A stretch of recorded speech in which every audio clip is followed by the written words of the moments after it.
Pour réduire les périostites et simplement renforcer tout ce que tu as à l'avant du tibia, donc essentiellement le muscle du tibia à l'intérieur, reste avec moi, je vais te montrer quel genre d'étirement tu peux utiliser, comment les accentuer avec très peu de matériel, comment tu peux progresser si tu as très mal comme si tu as déjà une bonne souplesse et faire ça en même pas 5 minutes. Donc le muscle du tibia à l'intérieur, du coup, c'est ce que tu vas retrouver essentiellement sur l'extérieur du tibia. C'est ce qui fait la majeure partie au niveau musculaire de ce que tu as à l'avant du tibia.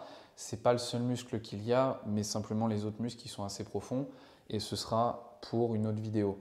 Donc dans cette vidéo, je vais simplement te montrer comment tu peux étirer ce muscle et du coup améliorer ta capacité que tu as à te mettre en flexion plantaire. Donc simplement la flexion plantaire, c'est la capacité à se mettre orteil vers l'avant, donc en pointe. Et on va devoir se mettre dans cet étirement-là parce que le tibia à l'intérieur, du coup, il te fait faire l'inverse. Lorsqu'il se contracte, il te permet de lever tes orteils et de le ramener vers toi. Et c'est pour ça qu'au début de la vidéo, je t'ai parlé de périostite. Si tu fais de la course, tu as sûrement remarqué qu'à force de courir, il y avait souvent cette espèce d'inflammation, cette espèce de stress que tu as mis à l'avant à force de courir et du coup de lever les orteils vers toi et d'initier le mouvement de marche ou le mouvement de course. Le genre d'étirement qu'on va voir là, ça va permettre quand même de bien le renforcer. Et on va le faire du coup en 2 temps et c'est ce que je vais te montrer maintenant. Donc la position que j'affectionne le plus, c'est la position japonaise. Donc position japonaise, c'est celle qu'on va utiliser pour débuter et je vais te montrer comment adapter. Et ensuite, on utilisera des choses qui vont de plus en plus rentrer dans une intensité au niveau de l'étirement. La position, elle va être très simple. Ça va être, je vais me positionner comme ça, donc tibia complètement allongé, en pointe, du coup, flexion plantaire, comme on l'a dit, donc l'inverse de l'action musculaire du tibia antérieur là. Et je vais, suivant la capacité que j'ai actuellement, donc ça va beaucoup dépendre de tes genoux. Si tu as mal aux genoux, ça va être plus compliqué. Je vais ramener mes fesses sur les talons. Et à partir de là, tu sentiras donc du coup l'avant du pied, donc le dos du pied, et ainsi que l'avant du tibia, donc le fameux tibia à l'intérieur qui va plus ou moins s'étirer. Plusieurs cas de figure suivant le niveau que tu as actuellement. Si tu ne peux pas fléchir le genou comme moi et tu ne peux pas te tenir et simplement ça te fait juste trop mal de rester comme ça, pas de problème. Il va juste falloir du coup déplier ton genou. Donc simplement positionne tes mains plutôt vers l'avant. Si faire ça, ça ne change rien du tout au niveau du stress, on va commencer à déplier le genou. Donc il faudra se remettre plus en plus dans une position de 4 pattes. Même pourquoi pas arriver à des niveaux où vraiment ton genou il n'arrive pas à gérer cette position, donc il faudra être vraiment vers l'avant. Si ce n'est pas ton cas, que tu arrives à être vers l'avant, ensuite il faudra simplement redresser le torse, fessier vers l'avant, ça va placer le bassin vers l'arrière, ça mettra plus le stress où on a envie de le mettre. Par contre, ne va pas trop en arrière, ne va pas trop le torse en arrière, simplement parce qu'il y a un moment où ça étire effectivement l'avant, mais on va commencer à prendre aussi au niveau étirement des quadriceps, donc l'avant de la cuisse, mais ce n'est pas tellement ça l'idée de la position et de comment on va utiliser la position japonaise. Il y a 1 milliard de façons de la faire, mais là, si on veut faire le tibia à l'intérieur, on ne veut pas trop aller vers l'arrière. Une fois que tu es dans cette position-là, et je te donnerai les modalités ensuite pour toutes les positions aujourd'hui, pourquoi pas, si ce n'est pas assez, et ben, ce qu'on va faire, c'est qu'on va surélever nos genoux. Donc on peut le faire d'un côté, on peut le faire des deux côtés. On va continuer à partir de cette position japonaise et on va du coup surélever les genoux en rapport avec ton pied. Donc déjà là, si japonaise classique, ça te faisait bof, on va dire 3-4 sur 10, rien que le fait de mettre un bloc de yoga sous tes genoux, je peux te dire que déjà ça commence à être pas mal. Mais si jamais c'est toujours pas assez et que tu es vraiment avec une très bonne souplesse, si tu fais souvent de la danse ou un sport qui vraiment t'a déjà bien développé cette souplesse-là, pourquoi pas encore plus y aller, encore plus monter et garder du coup de plus en plus de hauteur jusqu'à monter, monter, monter et encore monter. Et pourquoi pas arriver à un point où moi j'appelle ça la position du serpent.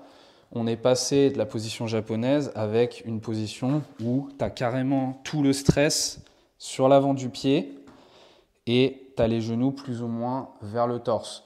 À savoir que plus tu vas monter aussi, ça va effectivement faire le tibial antérieur, mais ça va quand même de plus en plus aussi faire l'avant de la cheville. Donc il faudra quand même bien doser. Si tu n'as pas la nécessité de travailler avec autant de flexion plantaire, reste dans la position japonaise ou alors surélève au moins un bloc de yoga. Ce sera déjà, pour 95% des gens, ce sera déjà largement suffisant. À la limite, pour élever encore plus et faire la position du serpent, clairement, c'est que tu fais un sport, généralement, ça va être de la danse ou un sport qui te demande beaucoup de contrôle dans cette position de flexion plantaire et de pointe. Quand tu as fait ton étirement, et ça c'est valable pour position japonaise, surélevée, pas surélevée, peu importe, tu vas renforcer cette nouvelle amplitude de mouvement. Donc on va dire que tu es resté entre 30 secondes à 3 minutes dans la position. Plus c'est long, plus ton corps va s'habituer. Ça ne veut pas dire que c'est mieux, mais il faudra doser. Parce que si tu fais 3 minutes mais que tu es en souffrance, tu es complètement crispé, tu ne peux pas te relaxer, bah c'est que c'est trop. Fais 30 secondes. Et puis tu augmenteras de semaine en semaine, il n'y a aucun problème. Si tu n'es pas crispé, que tu arrives à rester dedans et à respirer, 3 minutes, très bien, parce qu'en plus tu fais les deux côtés. Et ce n'est pas des gros muscles, donc en fait tu peux rester autant. Suite à ce temps d'étirement, tu es surélevé, tu n'es pas surélevé, ce qu'on va faire, c'est qu'on va renforcer du coup notre tibial antérieur, on va renforcer la position en donnant cette intention de pousser nos orteils. Donc du coup, c'est comme si il n'y avait pas mon sol. Je veux faire ça en fait. J'ai mon pied par terre, je veux lever mes orteils vers moi. Mais évidemment, vu que tu as ton sol, tu vois bien que tu es complètement bloqué. Ton sol te résiste, tu es dans l'amplitude maximale que tu viens juste de travailler, donc ça ne peut pas bouger. Donc il va y avoir cette intention de pousser le sol. Mais vraiment, cette intention, elle peut monter à 100% s'il faut, si tu as déjà la capacité, que tu le ressens bien, que ton système nerveux, il accepte et que tu as la capacité de mettre autant la patate. Franchement, vas-y, tu mets 100% progressivement de 20 en 20 en 20 si c'est nécessaire et tu pousses ton sol à 20, 40, 60, 80 et là vraiment tu mettras toute la force. Cette contraction, elle va durer entre 10 à 20 secondes, ça va dépendre aussi. Moins c'est long, plus tu vas mettre l'intensité aussi. 100% pendant 20 secondes, ce n'est juste pas possible. Si c'est un vrai 100%, ce n'est pas possible. Donc n'hésite pas à adapter. Si tu as des douleurs, tu mets 20-30%. Je pousse mon sol et je garde cette intention et je ne la monte pas. Ce genre de technique de contraction en fin d'amplitude de mouvement, tu peux l'utiliser plusieurs fois si ton corps y tolère, si tu es capable de le faire, si ça ne provoque pas de douleur et que tu peux faire autant. Tu pourrais le faire 2, 3, 5 fois s'il faut, plus ou moins fortement. Et si tu le fais à 30%, tu peux même le faire plusieurs fois dans la journée. Imaginons que tu te mets que 30 secondes dans ton étirement. Tu pourrais faire 3-4 séries de je repousse mon sol pendant 20 secondes, mais à une intensité basse. À quoi ça servirait d'utiliser ce genre de méthode, c'est-à-dire plusieurs fois dans la journée, pas avec un étirement qui est aussi long? C'est simplement pour mettre du stress dans la même zone à différents moments. Tu pourrais faire matin, midi, soir si tu avais du temps, c'est un exemple. Remettre de la vie.